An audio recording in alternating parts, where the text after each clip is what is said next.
Hi guys, Harrison here from Oz Powerbanks. Here with two larger power banks today.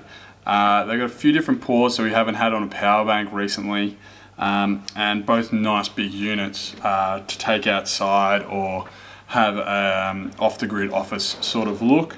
As you can see, they're both pretty rugged looking. This one here, being a smaller of the two, is just over 150 watts. It comes in at 48,000 milliamps. And the bigger one here, it's got a nice little handle, all rubberized just like both of them. It comes in at just over 300 watts, and that's 96,000 milliamps. So both really big units, packed full of ability. So I'll get straight into it. You do get it in packaging. It's a nice packaging like this. It does come with a wall charger to a DC port.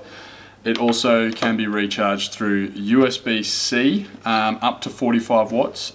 And it can be recharged through solar as well from 12 to 24 watts at 2 amps. So heaps of different ways to charge it up, also through a car, through a DC port as well.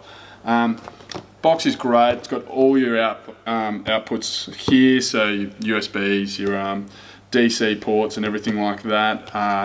On the side as well, it's got capabilities, and on the inside you've got a user manual as well, just giving you the exact outputs of all these. But I'll run right through it.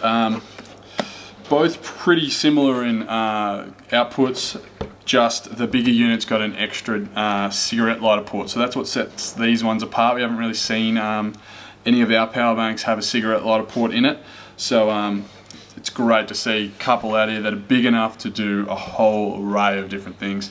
But I'll just give you a little look at the front of these ones. So try to get that into frame. So as you can see there, these have all got some really nice big covers over them. So they're going to be able to you're going to be able to like get sand or dirt on top of these, and you're not going to worry about it getting inside those ports, which is very important, just being out off the grid. But if you do have one open and using it, you will have to worry about getting stuff in there. So I've just taken off the two USBs. So as you can see, if you're using one of those, you're not going to have your tab over it. So yeah, you'd want to be either using them both or just having that tab on. So like you've seen, two USBs on that one, two USBs on this one. They're both quick charge USBs, so both multi-voltage, able to recharge your devices super fast. Alternatively, if you don't have a quick charge enabled device, easily going to be able to handle it, obviously, so it's just going to be able to charge it at optimal charging capacity. So yeah, that's two.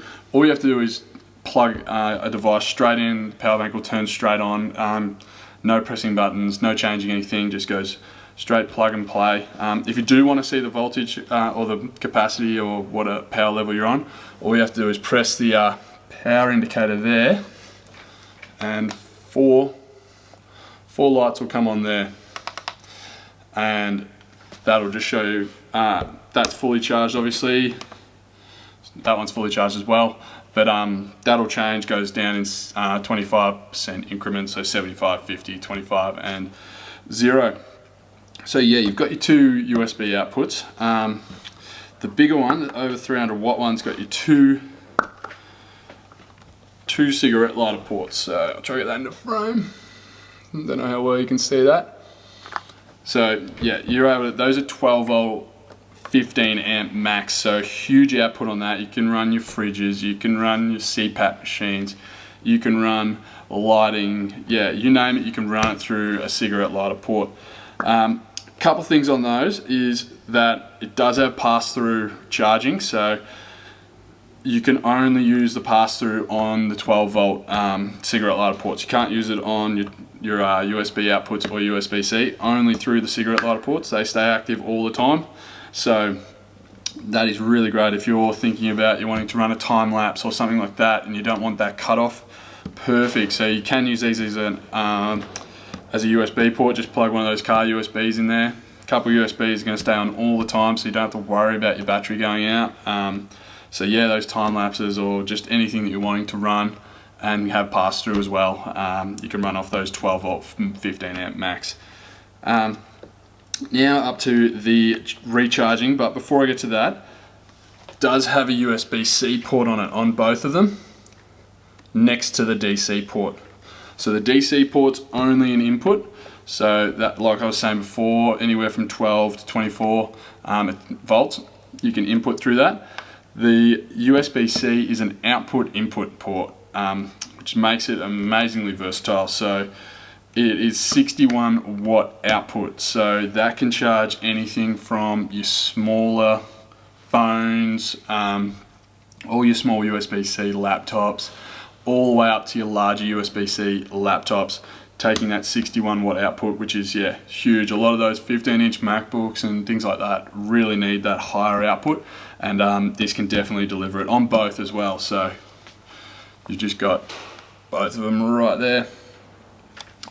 So, and obviously, like I said before, you can recharge it through the USB-C 45 watt max. So they are massively versatile. I've got a couple other, I'll make a couple other videos as well of exactly how you might use this, or how you can use this in a more of a outdoor setting. But yeah, this thing would get you out of trouble anywhere and in any circumstance. I mean, you'd be able to have this as like literally a portable office, being able to run your USB-C big laptops, being able to charge certain devices off your cigarette lighter ports, your 2 USB outs, fast charging USB outs. I mean, there's a lot going on in such a tight little package. This one's probably going to be coming in at about just under 1.5 kilos, I'd say. This little bigger one's probably around that 2.5, 3 kilos. So they are heavy, but super light compared to like what is actually going on with these power banks. There's, yeah, so much. I'm loving the rubberized texture on the sides. Really, really nice. Super nice finish. You're not going to scratch them up. You're not going to be worried about, yeah, scuff marks or anything like that. Casing's really nice, especially I'm loving the 300 with the handle. That's perfect. I mean, it's not heavy. You could be carrying around that a pretty long way without your arm getting sore. Another little added feature, I suppose, they do have a emergency light at the back, which comes on. So yeah, you got the blinking. Yeah, well, you can see that. So you got it blinking there. Then you can have it to. There's a white function as well. But I mean, they both have it as well. So you're going to get loads of runtime with those just running off the battery, but I sort of feel that's a bit more of an accessory you might not use. I don't find myself reaching for it too often, but I'm more focused on the 12 volt outputs, which I'm really, really liking, running fridges and everything like that, and yeah, your USB-C output running bigger laptops, and we have a bunch of different cables for your Surface Pros, your MacBooks, your older MacBooks with your Gen 2, MagSafe Gen 1 and Gen 2 cables. So the possibilities are, yeah, kind of endless. You got your one-stop shop in a lot of ways with something like this, especially with your pass-through power. So if you're looking for something in more of a outdoory type unit, or something with a bit of pass-through, and you're wanting to run those longer time-lapse shots, or just have your CPAP machine running without worrying that it's going to run out halfway through the night, these kind of units are the ones to look at. But yeah, go check them out. They're in our outdoor section on those power banks, and yeah, they're really, really good units. Definitely recommend getting them, putting them in your house, in your car, wherever. But go check them out. I'll obviously drop a couple links below, and hopefully get a couple other videos out to you with a couple of different ways you might want to use this power bank. But yeah, as I said, a couple of links below, and yeah, thanks for watching.